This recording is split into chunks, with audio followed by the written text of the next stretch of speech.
நண்பர்கள் எல்லாருக்கும் வணக்கம். வெல்கம் டு எனது சமையலறை. ரெண்டு வாழைக்காய் வச்சு ஒரு சூப்பரான வெஜ் மீன் வறுவல் தான் பார்க்க போகிறோம். வாங்க வீடியோக்குள்ளே போகலாம். வாழைக்காயோட தலையும் வாழையும் இப்படி லைட்டாக கட் பண்ணிக்கலாம். கட் பண்ணிவிட்டு வாழைக்காயோட தோல் பூராமே ஒரு பீலர் வச்சு ரிமூவ் பண்ணி எடுத்துக்கலாம்.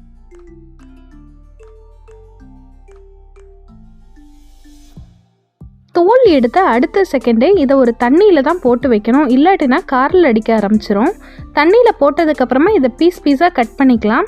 மீன் சைஸ்க்கு பொடியான பீஸாக கட் பண்ணி எடுத்துக்கோங்க. நீட்டாக வாக்கில் கட் பண்ணிட்டோம். கட் பண்ண பீஸையும் தண்ணியில் தான் போட்டு வைக்கணும். நான் ஒரு வாழைக்காயை 3 பீஸாக எனக்கு கட் பண்ணி எடுத்துக்கிறேன். கொஞ்சம் மந்தமான வாழைக்காயாக இருந்தால் 4 பீஸாக கூட கட் பண்ணி எடுத்துக்கலாம். அடுத்ததாக வாழைக்காயோட கார்னர்ஸில் இப்படி லைட்டாக ஒரு குட்டி கட் பண்ணுறோம். இது எதுக்குன்னு பார்த்தீங்கன்னா ஒரு மீனோட லுக்கு வர்றதுக்கு தான். இது ஆப்ஷனல் தான், உங்கள் இஷ்டம்னா பண்ணிக்கலாம், இல்லாட்டி விட்டுக்கலாம். அடுத்ததாக இப்படி இந்த ஓரத்தில் ஒரு முக்கோணம் மாதிரி கட் பண்ணிக்கலாம். இது ஆப்ஷனல் தான். இது பொரிக்கும் போது பார்த்தீங்கன்னா ஒரு ஃபிஷ் ஃப்ரையோட லுக் கிடைக்கும், அதுக்காக தான் இப்படி பண்ணுறேன். இது முழுக்க ஆப்ஷனல் தான்.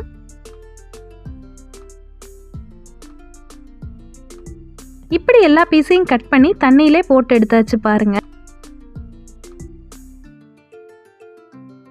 அடுத்ததாக ஒரு தவாவை ஹீட் பண்ணிக்கலாம். அதில் கொஞ்சமாக தண்ணி ஆட் பண்ணிக்கலாம். தண்ணி ஆட் பண்ணிவிட்டு அதில் கொஞ்சமாக உப்பும் ஒரு 1/4 ஸ்பூன் மஞ்சள் தூளும் உள்ளே சேர்த்துட்டு தண்ணியை நல்லா கொதிக்க விட்டுடலாம். தண்ணி ஒரு ஸ்டேஜில் கொதிக்கும் போது நம்ம கட் பண்ணி வச்சுருக்கிற வாழைக்காய் பீசஸை ஒன்றொன்னா உள்ளே சேர்த்துடலாம். உள்ளே சேர்த்துட்டு கரெக்டாக ஒரு 5 நிமிஷம் வேக வச்சா போதும், அதுக்கு மேலே வேக வைக்க வேணாம். கரெக்டாக 5 நிமிஷம்க்கு அப்புறம் ஸ்டவ்வை ஆஃப் பண்ணிவிட்டு இந்த வாழைக்காய் பீசஸை அப்படியே எடுத்துகிட்டு நல்லா ஆற வச்சிடலாம். இது ஒரு சைடு ஆறிக்கிட்டு இருக்கட்டும். நம்ம மசாலாஸ் ரெடி பண்ணிடலாம்.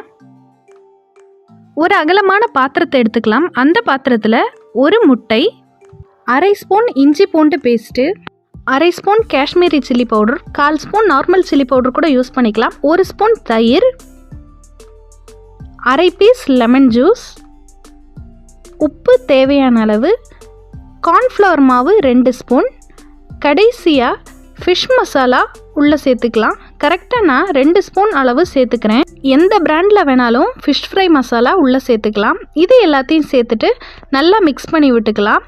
மிக்ஸ் பண்ணதுக்கப்புறமா நம்ம வேக வச்சுருந்த வாழைக்காயை நல்லா மிக்ஸ் பண்ணி விட்டுக்கலாம்.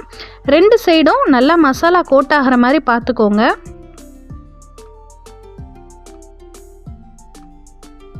அடுத்ததாக ஒரு தவா எடுத்துக்கலாம். தவாயில் ஒரு 4 ஸ்பூன் ஆயில் உள்ளே சேர்த்துக்கலாம். ரொம்ப டீப் ஃப்ரை பண்ண வேணாம், ஷாலோ ஃப்ரை பண்ணுற மாதிரி ஆயில் சேர்த்துட்டு ஆயில் நல்லா காஞ்சதும் ஒரு வாழைக்காயை உள்ளே சேர்த்துட்டு ஃப்ரை பண்ணி எடுத்துக்கலாம்.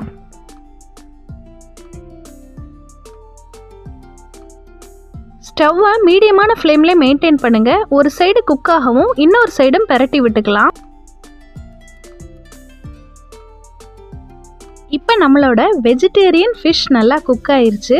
இதை அப்படியே எடுத்துகிட்டு வேற ஒரு பாத்திரத்துக்கு மாற்றிடலாம். அவ்வளோதான் நம்மளோட வெஜிடேரியன் ஃபிஷ் ஃப்ரை. நீங்களும் இந்த ரெசிபியை ட்ரை பண்ணி பார்த்துட்டு எப்படி இருக்குன்னு மறக்காமல் கமெண்ட்ஸில் சொல்லுங்கள். பார்க்குறதுக்கு அப்படியே ஒரிஜினல் மீன் மாதிரியே இருக்குது இல்லைங்களா? என் சேனலுக்கு சப்ஸ்கிரைப் பண்ணி மறக்காமல் உங்களோட சப்போர்ட்டை கொடுங்க. இன்னொரு சூப்பரான ரெசிபியுடன் சந்திப்போம். Until then, tata bye bye, see you from எனது சமையல்.